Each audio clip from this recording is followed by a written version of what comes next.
It is enshrined in the Universal Declaration of Human Rights that the family is the natural and fundamental group unit of society and is entitled to protection by society and the state. Ngunit nakalulungkot isipin na marami sa mga bansang lumagda sa deklarasyong ito ay siya rin naman mga lugar na kung saan laganap at legal ang diborsyo, euthanasia, homosexual o same-sex marriages, contraception, abortion, mga bagay na patuloy na humahamon sa larawan at kalikasan ng Kristiyanong pamilya.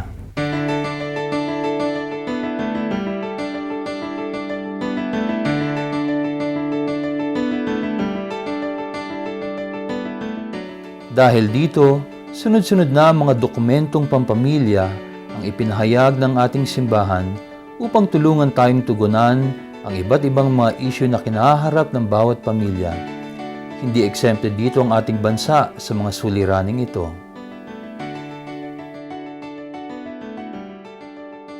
Even though it is written in the supreme law that the state recognizes the sanctity of family life and shall protect and strengthen the family as a basic autonomous social institution, marami sa atin ang nakakaranas ng mga suliraning maaring maging daan ng tuluyang pagkawasak ng ating pamilya.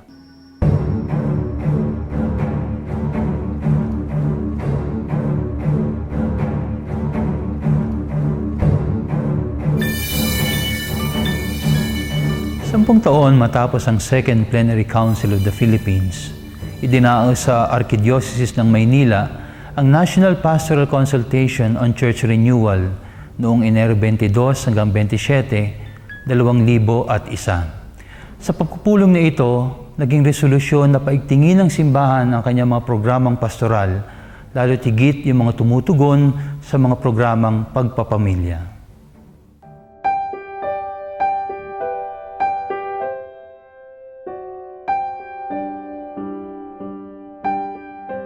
Bilang pagtugon, sumulat ng isang liham pastoral ang dating kardinal ng Pilipinas na si Jaime Cardinal Sin upang tukuyin ang mga family issues na ito at bigyang diin ang pananaw ng ating pananampalatayang Kristiyano sa buhay pagpapamilya.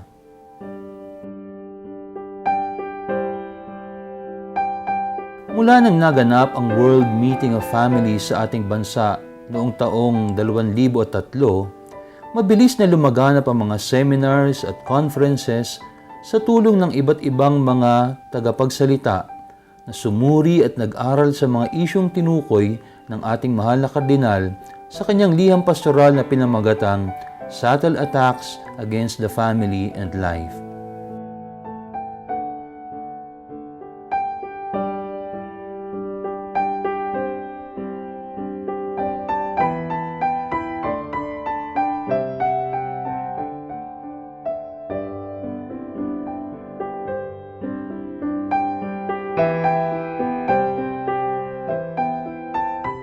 Bilang pagtugon sa mga hamong iniwan ng liham pastoral ng dating Arsobispo ng Maynila, Jaime Cardinal Sin, inilunsad sa Archdiocese ng Maynila ang programang SAFE o Subtle Attacks Against the Family Explained.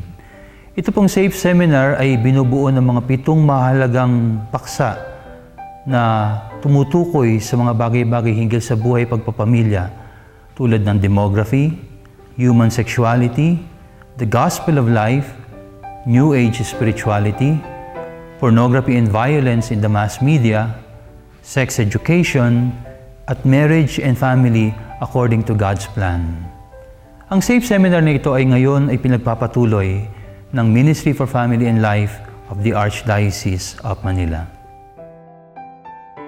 Ang ating minamahal na pangkasalukuyang Arsobispo ng Maynila, Gaudencio Cardinal Rosales, ay buong pusong sumusuporta sa mga programang nagpapatibay ng pamilya.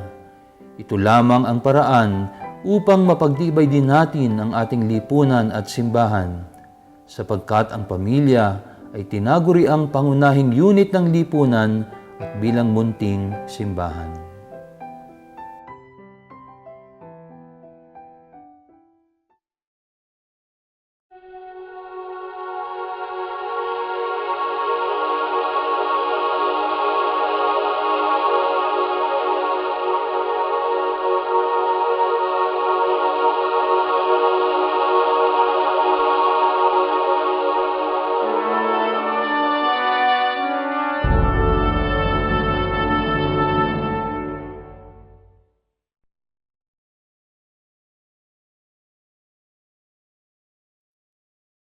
In the first pages of the Bible, we read of the flood that devastated the world and everything in it.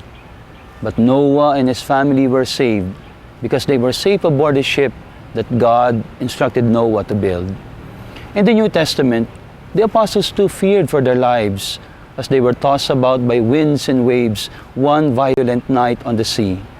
But they too were safe because Jesus decided to be with them. Today, the family and individual men and women are experiencing a new kind of flood, a different kind of winds and waves, all of which obscure God's vision for the humanity and the family. The flood of error, of misunderstanding, of ignorance, the violent winds and waves of moral relativism. But we too, just like Noah and the apostles, can be safe if we remain safe aboard the ship of God's will for humanity and the family. I am Father Joel Hason, Minister for the Ministry of Family and Life of the Archdiocese of Manila. Welcome to our program called Safe Aboard, a series of educational Catholic videos instructing the family on the different issues affecting the Filipino family of today.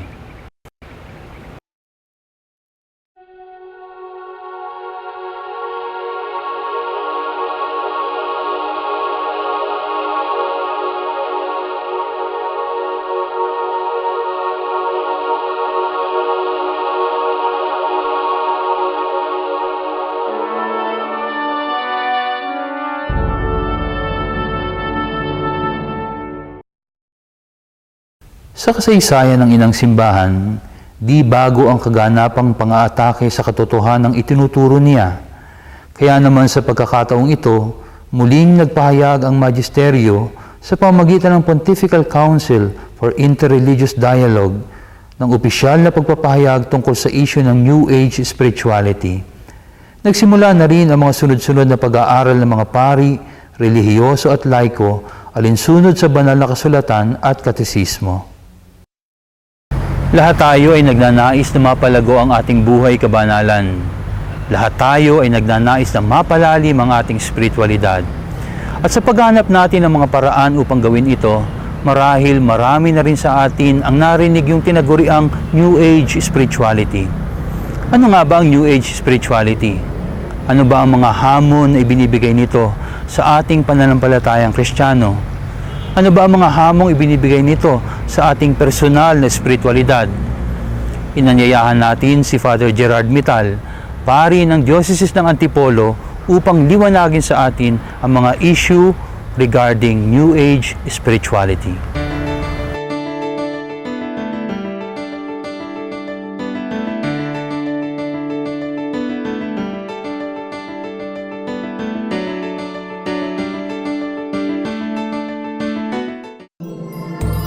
Naniniwala ka ba sa horoscope?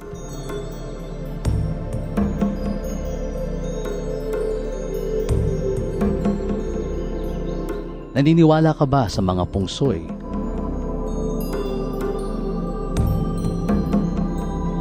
Kumukonsulta ka ba sa mga manghuhula?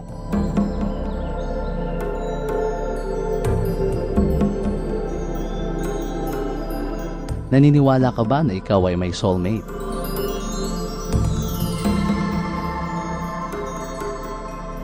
Naniniwala ka ba na ikaw ay may past life at muling isisilang pagkaraang mamatay? Kung isa sa mga katanungang ito ang kasagutan mo ay oo, tiyak na naimpluwensyahan ka ng tinatawag nating New Age phenomenon. Sa totoo lang, in one way or another, tayong lahat ay naimpluwensyahan ng New Age phenomenon. Pumapasok na ito maging sa media, sa telenovela na pinanonood natin, sa mga talk shows, at maging sa mga pinanonood na cartoons ng mga bata. Hindi man natin batid, in one way or another, marami sa mga paniniwala natin ngayon ay naimpluwensyahan na ng New Age phenomenon. Ang panghikayat ng New Age movement ay hindi kagaya ng ginagawa ng mga ibang sekta na hayagang kokontrahin ang pananampalataya mo. Pailalim ang atake ng New Age movement. Dahan-dahan itong pumapasok sa iyo at unti-unti kang ilalayo sa iyong pananampalataya at wala kang kamalay-malay, iba na ang pinaniniwalaan mo. At kung hindi ka nakaugat kay Kristo at hindi mo kilala ang pananampalataya mo, wala kang alam, iba na ang pinaniniwalaan mo at wala na ang paniniwala at pananampalataya mo kay Kristo. Mabisa ang panghihikayat ng New Age movement. Hindi ito hayag. Papasok ito sa iyo sa anyo ng paglilinang ng sarili o self-development, pagpapagaling o healing, mga exercises, meditation, psychic development, at mga turo na parang makasiyentipiko ngunit hindi naman.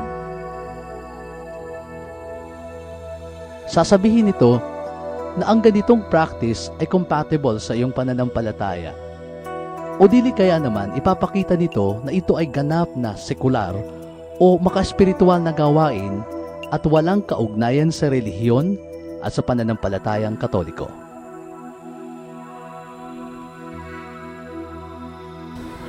Ang unang sisirain ng New Age ay ang ating pananampalataya. Sisirain nito ang source of faith. Sisirain nito ang ating paniniwala at pagkilala kay Kristo. Sasabihin nito na si Kristo daw ay merong 18 years ng hidden life at sila ang may alam ng 18 years na yon. May asawa si Kristo. Si Kristo isang cosmic force. At marami pang iba. Sisirain din nito ang ating pananampalataya sa Biblia. Sasabihin nito na ang mga aklat sa Biblia ay tinipon lamang ng simbahan upang mapanatili ang institusyon. Kung tutusin, ang New Age phenomenon ay hindi na bago. Halo ito sa mga lumang relihiyon at matatandang relihiyon kagaya ng Buddhism at Hinduism. Galing din ang mga konsepto nito sa ibang mga kilusan ng iba't ibang mga religions kagaya ng Sufism ng Islam, Kabbalism ng Judaism. At galing din ito sa mga ancient religions ng Europa at Amerika gaya ng Wicca, ng Animism at Gnosticism. Ang ibang mga konsepto nito ay galing din daw sa tinatawag na secret societies kagaya ng Masonry at iba pang mga kaalyadong kilusan na kahawig nito. Halaw ang konsepto ng New Age sa paniniwalang dumadaan daw ang mundo sa isang zodiac sign kada 2,000 taon. Halaw din sa Biblia ang kaisipang ito. Ayon sa kanila, nitong nakarang 4,000 taon, lumipat daw ang zodiac sign ng mundo mula sa Gemini patungong Taurus. Ang palatandaan daw nito ay ang pagsamba sa Golden Calf o Gintong Guya noong kapanahunan ni Moises. Nitong nakaraang 2,000, nagbago raw ang inog ng mundo at nagtungo mula sa Taurus patungong Aries ang mundo. Kinapapalooban daw ito ng palatandaan ng paghahandog sa templo ng mga tupa at mga susunuging handog. Nang dumating si Kristo sa taong isa, lumipat ang zodiac sign mula sa Aries patungong Pisces at ang larawan ng Kristyanismo di umano ay isda na siyang password ng mga unang Kristiyano noong panahon ng pag-uusig na sagisag din ng lahat ng mga Kristiyano. Sa ating kapanahunan, dumaan na tayo sa 2,000 taon. Papalipat na raw ang panahon. Iinog na raw ito mula sa Pisces patungong Aquarius. Sa makatuwid, sumasapit na raw tayo sa Age of Aquarius at ito ay ang bagong panahon o ang New Age. Ayon sa konseptong ito, lilipas daw ang Kristyanismo at papalitan daw ito ng isang pandaigdigang religion. Mawawala daw ang Christianity at magkakaroon ng tinatawag na New World Order na kung saan ang science at reason ang siyang nangingibabaw. Kung tutusin, wala namang masama talaga sa science at reason. Mahalaga nga ito sa pagsulong ng pananampalataya. Kaya lamang, ayon sa Scientology, na isang uri ng New Age movement, ang science at reason ang siyang pinaka source of faith, quote-unquote, at pinagwawalang bahala na nito ang ating paniniwala sa Diyos o anumang konsepto ng Diyos, paniniwala kay Kristo, at gayon din ng kanyang mga utos at tagubilin. Ang konsepto ng kilusan ng New Age ay nagsimula na noon pa man sa pamamagitan ng mga secret societies. Ngunit nitong nakaraang siglo, pinatanyag ito ng isang filosofiya na tinatawag na Theosophy. Naging popular ang terminong ito nang itinatag ni Helena Blavatsky ang Theosophical Society. Nang lumaon, naghangad ang kanyang kahalili na si Annie Besant sa tulong ng kanyang katoto na si Charles Webster Leadbeater na maghubog ng isang bagong Mesiyas na tinatawag nilang Maitreya na siyang mag-ahatid daw sa mundo sa isang bagong panahon o New Age. At ito ay sa pagkatao ni Jiddu Krishnamurti. Hindi sinakyan ni Krishnamurti ang ganitong kaisipan at nagtatag siya ng sariling kilusan. Nahati ang kanilang samahan. Ngunit ang impluensya ng New Age ay patuloy na lumaganap sa buong mundo hanggang sa ating kapanahunan ngayon.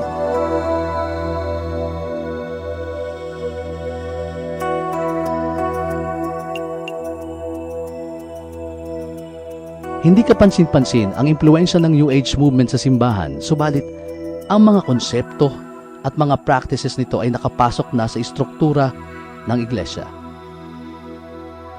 Maging sa mga seminaryo, kumbento, at sa ginagawang mga retreat houses.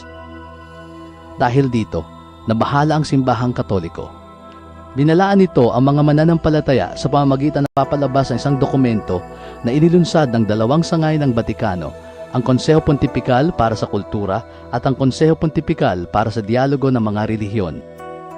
Ito ay pinamagatang si Jesucristo ang tagapaghatid ng tubig ng buhay o Jesus Christ, the bearer of the water of life. Sa umpisa, parang walang kinalaman sa ating pagiging Katoliko ang mga konsepto ng mga New Age, mga practices nila. Parang ordinaryo lamang sa atin yung horoscope, paniniwala sa mga pungsoy, practices kagaya ng yoga, paggamit ng mga crystals, paniniwala sa astrology, sa mga manghuhula, mga Ouija board practices, yung tinatawag natin ding spirit of the glass, paniniwala sa reincarnation, sa mga soulmates, at paniniwala sa karma.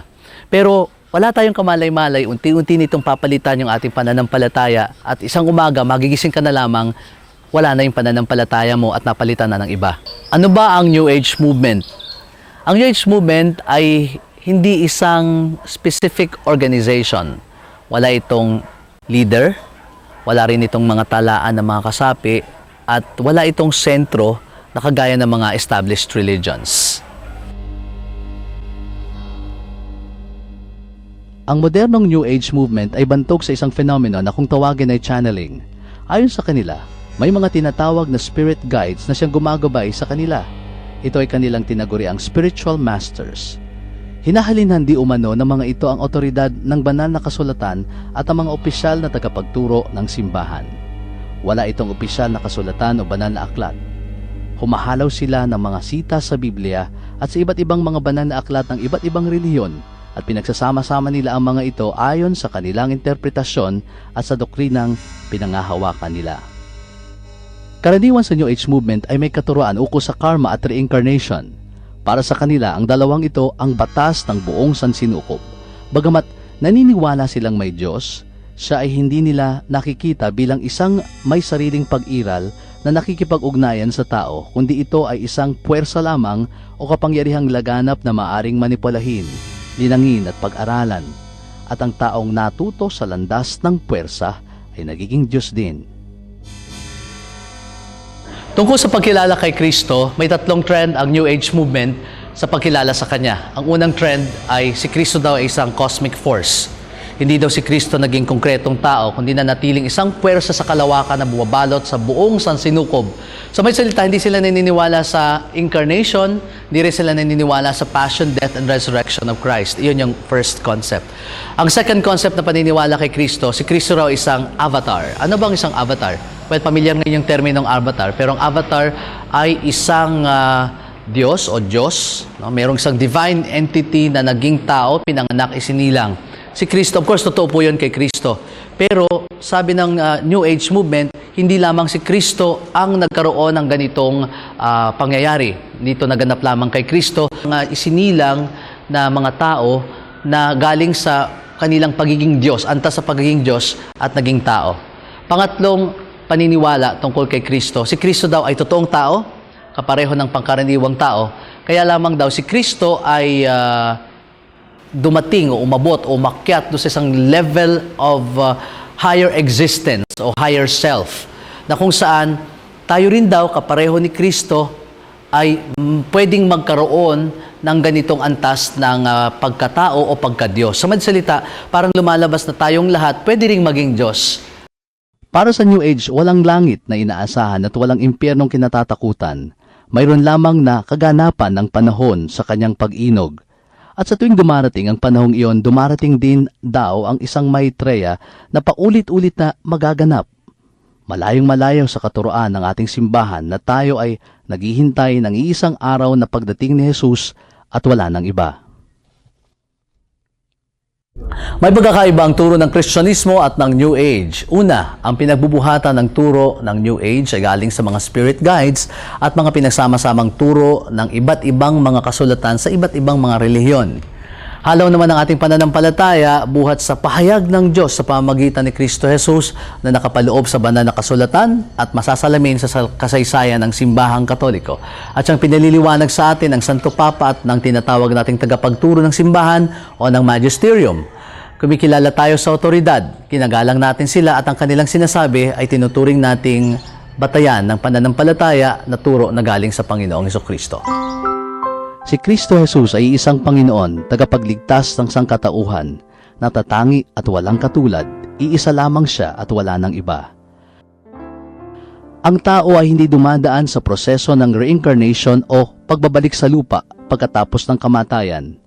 May langit at impyerno at lahat ng kasalanan ay pagbabayaran. Ang lahat ng kabutihan naman ay gagantimpalaan. Ang batas ng karma ay hindi isang absolute truth. May Diyos na may lalang at makapangyayari. Paalala lang po sa lahat. Dahil sa wadaturo ng New Age movement, kinakailangan pong kumilos ang lahat ng mga nananalig kay Kristo. Huwag po nating tangkilikin ang mga pelikula, mga palabas sa telebisyon na nagtataguyod ng mga konsepto o ideas ng New Age movement. Lalo lamang ito magtutulak sa mga producers o mga tagagawa ng pelikula na lalo pang isulong ang ganitong mga gawain. Bagkus, panoorin po natin, tangkilikin ang mga pelikula, mga palabas sa telebisyon na nagtutulak at nagpapasulong ng tinatawag nating Christian values.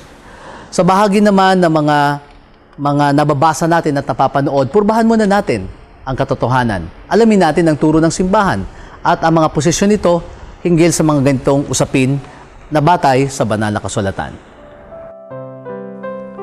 Palakasin natin ang ating pananampalataya sa pamamagitan ng pag-aaral ng mga turo ng simbahan, makinig sa turo ng Santo Papa at ng mga pinagkakatiwalaan na mga siwa sa bahagi ng doktrina. Ipalaganap natin ang pagmamahal sa banal na Eukaristiya at debosyon sa mahal na Birhen. Sa ating kapanahunan, naghahanap ang tao ng isang matibay na bantayog ng espiritualidad. Kapag ang pagmamahal sa Eukaristiya at ang pamimintuho sa mahal na Birhen ay humihina, nagsisimulang maghanap ang isang mananampalataya ng ibang uri ng gawain na magbibigay kahulugan sa kanyang pangangailangang espiritual.